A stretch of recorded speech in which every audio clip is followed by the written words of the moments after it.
Baik, Assalamualaikum warahmatullahi wabarakatuh. Kami dari kelompok 2 akan mempresentasikan mengenai setengah putaran dan rotasi, yakni teorema 4.8, 6.1, 6.2, dan 6.3. Langsung saja, di anggota kelompok di sini ada saya sendiri, nama Reta Resayanti, dengan NIM 3 digit terakhir 108. Kemudian ada rekan saya yang pertama Silmah Amiratun Nailah dengan NIM 3 digit terakhir 016.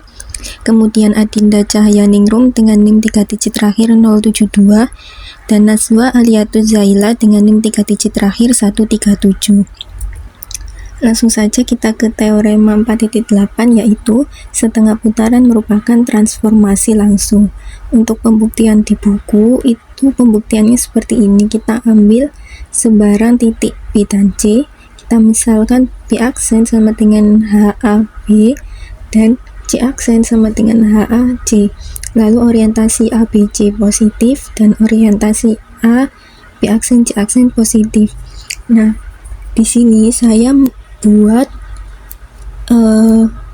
pembuktiannya menjadi bentuk tabel. Nah, bentuk tabelnya kira-kira seperti ini. Di sini saya bagi menjadi 6 langkah. Nah, di langkah pertama itu kan tadi ada gambar 2 garis yang berpotongan. Nah, yang pertama yaitu kita tetapkan titik pusat putaran A sebagai titik asal koordinat, yaitu 0,0. Nah, alasannya agar kita mudah untuk membuktikannya secara aljabar atau geometris. Kemudian kita ambil sembarang titik B, X1, Y1, dan C, X2, Y2 untuk membentuk segitiga ABC. Nah, di sini kita ambil titik B. Titik B di sini adalah koordinatnya X1, Y1. Kemudian titik C di sini koordinatnya X2, Y2. Nah, dari titik B dan titik C itu bisa dihubungkan garis menjadi bentuk segitiga ABC.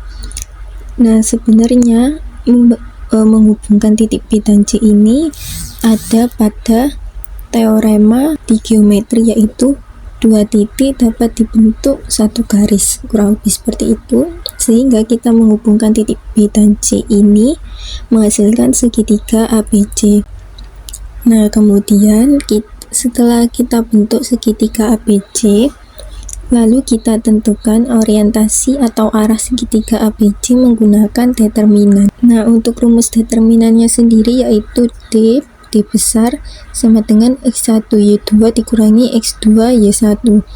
Di sini kita asumsikan dulu nilai D ini adalah lebih dari 0 atau orientasinya positif. Nah, sebelum kita lanjut, setengah putaran merupakan transformasi langsung itu sebenarnya ada di buku halaman 53 mengenai transformasi langsung. Jadi itu ada di buku halaman 54, yaitu definisi 2.3. Itu mengatakan bahwa suatu transformasi dikatakan transformasi langsung jika transformasi tersebut mempertahankan orientasi. Nah, apabila transformasi balik yaitu jika transformasinya mengubah orientasi. Setelah kita menggunakan rumus determinan yaitu X1 Y2 dikurangi X2 Y1, di langkah 4 ini itu kita kalikan koordinat dari B aksen dan juga C aksen dengan negatif 1. Itu seperti di halaman 80 berapa gitu, saya lupa, yaitu apabila setengah putarannya terhadap titik pusat atau 0,0, maka koordinatnya hanya dikali negatif, yaitu negatif 1, sehingga di sini koordinat B aksen menjadi min X1, min Y1, dan koordinat C aksen yaitu min X2, min Y2. Lanjut di sini di langkah kelima kita hitung orientasi bayangan tadi segitiga A, B aksen, C aksen menggunakan determinan. Nah, di sini saya tuliskan determinan atau D aksen sama dengan ini, kita substitusikan nilai X1 Y2 X2 Y1 nya menjadi nilai negatif di langkah keempat tadi. Jadi X1 nya diganti min X1 Y2 nya diganti min Y2 dikurangi X2 nya diganti min X2 dan Y1 nya diganti min Y1, sehingga kita hitungkan min kali min hasilnya plus, yaitu X1 Y2 dikurangi X2 Y1. Nah, kalau kita perhatikan nilai D aksen ini adalah X1 Y2 dikurangi X2 Y1. Itu sama seperti nilai D di langkah ketiga, yaitu sama-sama X1 Y2 dikurangi X2 Y1. Nah, di langkah 3 tadi kan kita asumsikan hasilnya positif atau orientasinya positif, sehingga di sini D aksen sama dengan D. Kemudian karena D aksennya sama dengan D dan D ini lebih dari 0, maka orientasi A, B aksen, C aksen bernilai positif. Nah, karena nilainya positif, maka setengah putaran merupakan transformasi langsung. Dari definisi transformasi langsung yaitu mempertahankan orientasi arah. Nah, bagaimana cara kita tahu orientasi dari ini A, B, dan C itu searah atau berlawanan jarum jam? Ya, kita menggunakan determinan ini di langkah ketiga. Nah, jika determinan koordinat yang kita hitung itu atau yang kita hitung silang hasilnya positif, maka dia berlawanan jarum jam. Nah, karena di sini yang tadi kita sudah hitung di langkah 5 ini hasilnya positif, maka orientasinya berlawanan arah jarum jam. Kemudian tadi di langkah ke-4 setengah putaran membalik semua nilai koordinat. Jadi yang tadinya positif menjadi negatif seperti yang saya jelaskan tadi. Titik B menjadi min X1 Y1, min Y1, dan titik C menjadi C aksen yaitu min X2, min Y2. Ketika disubstitusi hasilnya positif, maka nilai arahnya atau determinannya kembali ke angka yang sama sebelum diputar. Karena perhitungannya tadi menghasilkan nilai yang sama, maka transformasi ini berarti kan tidak mengubah arah atau orientasi. Oleh karena itu, tadi disimpulkan bahwa setengah putaran masuk ke dalam kategori transformasi langsung. Nah, mungkin pertanyaannya adalah kenapa kita harus menggunakan determinan. Jadi determinan sendiri itu adalah alat atau sebuah rumus perhitungan untuk mendeteksi arah putaran dan luas. Nah, misal kita sedang mengelilingi lapangan bentuknya segitiga dari titik A, B ke C. Jika rute jalan kita berlawanan arah jarum jam, maka kita menganggap bahwa jalan itu benar atau positif. Nah, jika rute jalan kita searah jarum jam, itu dianggap terbalik atau negatif. Nah, rumus determinan X1 Y2 dikurangi X2 Y1 itu untuk mendeteksi apakah arah kita sudah benar atau positif atau terbalik atau negatif tadi. Baik, di sini saya akan menjelaskan bab rotasi. Sebelum saya menjelaskan ke pembuktian teorema pada bab rotasi, di sini saya akan menjelaskan definisinya terlebih dahulu. Apa itu rotasi? Suatu rotasi dengan pusat P dan sudut rotasinya alfa adalah sebuah transformasi titik pada R2 sedemikian hingga tiap titik A pada R2 ditransformasikan ke titik A aksen dan besar sudut A aksen PA itu sama dengan alfa. Jadi, rotasi itu transformasi titik dengan pusat P dan sudut rotasinya alfa, hasilnya nanti A aksen. Dengan demikian, untuk dapat melakukan putaran, harus ada atau ditentukan dulu sebuah titik sebagai pusat putaran dan sebuah sudut sebagai sudut putaran. Rotasi dengan pusat P dan sudut alfa ditulis RP alfa dan didefinisikan. Rotasi titik P dengan pusat P dan sudut putaran alfa sama dengan P aksen. Yang pertama, jika A tidak sama dengan P, maka rotasi titik A dengan pusat P dan sudut putar alfa sama dengan A aksen, sedemikian hingga besar sudut APA aksen sama dengan alfa dan jarak P ke A itu sama dengan jarak P ke A aksen. Lalu yang kedua, jika arah putar A ke A aksen berlawanan dengan putaran jarum jam, alfa diberi tanda positif dan sebaliknya negatif.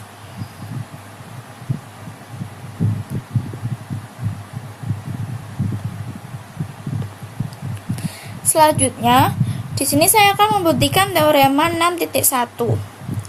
Bunyinya yaitu rotasi merupakan isometri.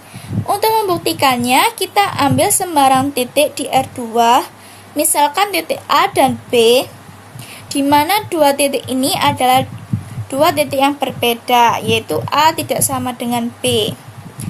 Lalu berdasarkan definisi, rotasi titik A dengan pusat P dan sudut putar alfa itu sama dengan A aksen, yang berarti jarak P ke A sama dengan jarak P ke A aksen, dan besar sudut AP A aksen, besar sudut AP A aksen sama dengan alfa.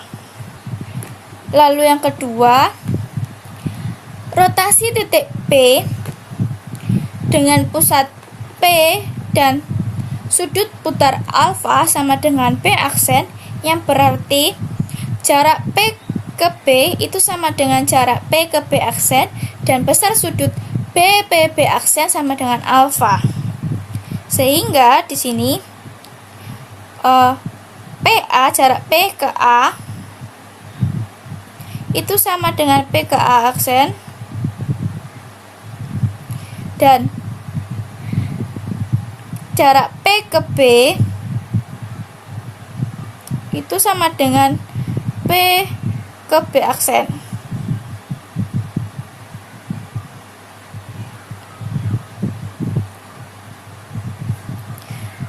Nah, karena sudutnya itu sama alfa, jadi kita tulis bahwa besar sudut AP A aksen sama dengan besar sudut BP B aksen sama dengan alfa.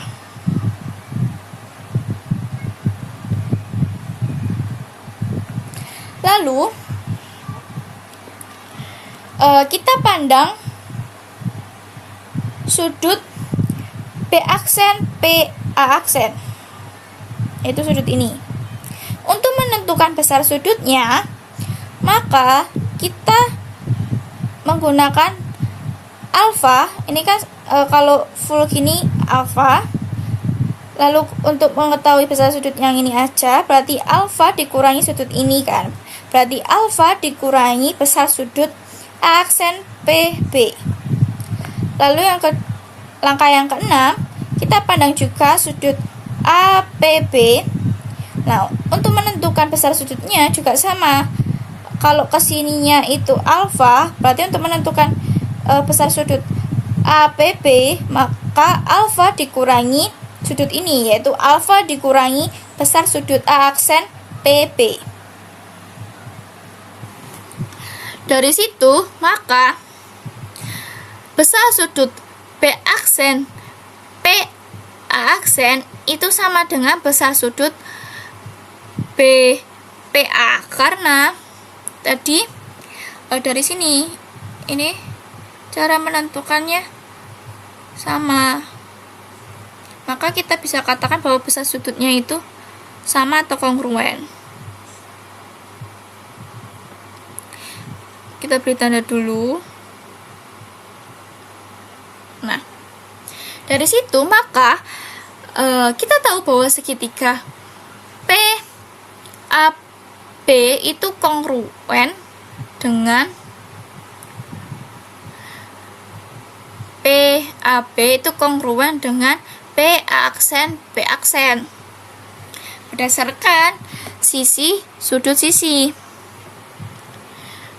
Karena segitiganya kongruen, jadi jarak A ke B atau AB sama dengan jarak A aksen ke B aksen, yaitu AB sama dengan A aksen B aksen. Maka rotasi merupakan isometri itu terbukti, dan hal ini berlaku jika setiap titik A tidak sama dengan B di R2. Selanjutnya ada teorema 6.2 mengenai komposisi rotasi dengan pusat yang sama. Nah, teorema ini berbunyi komposisi R1 dengan pusat P sejauh alfa dilanjutkan dengan rotasi R2 dengan pusat P sejauh beta sama dengan rotasi R3 dengan pusat P sejauh alfa plus beta. Nah, pembuktiannya di sini kita ambil sembarang titik A. Nah, ada ilustrasi gambar, yaitu di sini ada titik P sebagai pusat rotasi dan titik A. Nah, yang pertama, kita rotasikan titik A ini dengan pusat P sejauh alfa, sehingga akan didapati dengan titik A aksen. Nah, berdasarkan definisi rotasi, maka akan didapati sudut A, P, A aksen, di mana besar sudutnya itu adalah alfa, dan jarak titik A aksen ke pusat ini sama dengan jarak titik pusat ke titik A, yaitu maka PA ini sama dengan PA aksen. Langkah selanjutnya, titik A aksen ini kita rotasikan lagi terhadap pusat P dengan besar rotasinya yaitu beta, maka akan kita dapati titik A double aksen di sini.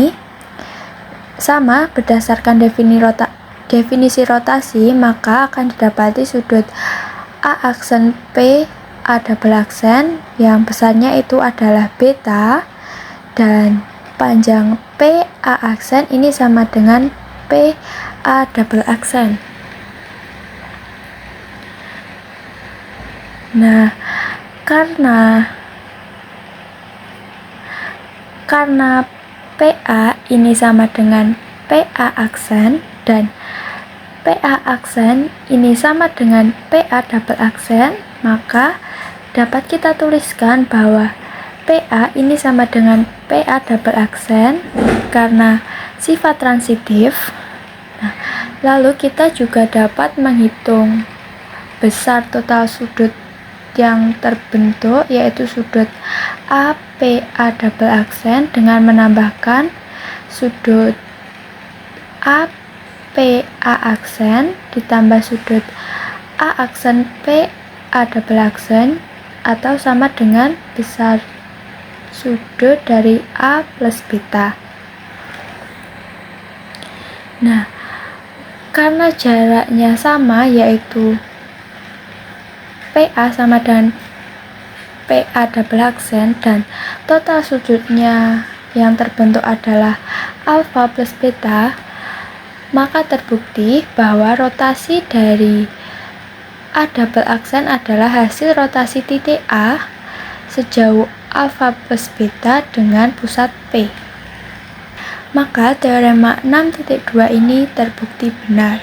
Selanjutnya kita akan membahas teorema 6.3, yaitu jika RP, alfa dan RP, beta suatu rotasi, maka untuk setiap titik A dari elemen R2 itu berlaku RP beta, komposisi RP alfa dari A itu sama dengan RP alfa komposisi RP beta dari A. Nah, kita akan buktikan satu persatu dari ruas kiri ke ruas kanan. Nah, di sini kita misalkan RP alfa dari A itu A aksen dan RP beta dari A aksen itu A double aksen. Nah, akan ditunjukkan ini ruas kirinya terlebih dahulu. Nah, di sini langkah pertama dari pemisalan tadi, RP alfa A itu kan sama dengan A aksen. Maka besar sudut dari AP A aksen itu adalah alfa. Misalkan kita alfa di sini. Nah, selanjutnya, dan dari definisi rotasi sendiri, PA itu sama dengan PA aksen. Jadi ruas kaki sudut ini itu sama dengan PA aksen. Selanjutnya angka yang kedua, RP beta dari A aksen itu sama dengan A double aksen. Dari pemisalan ini juga.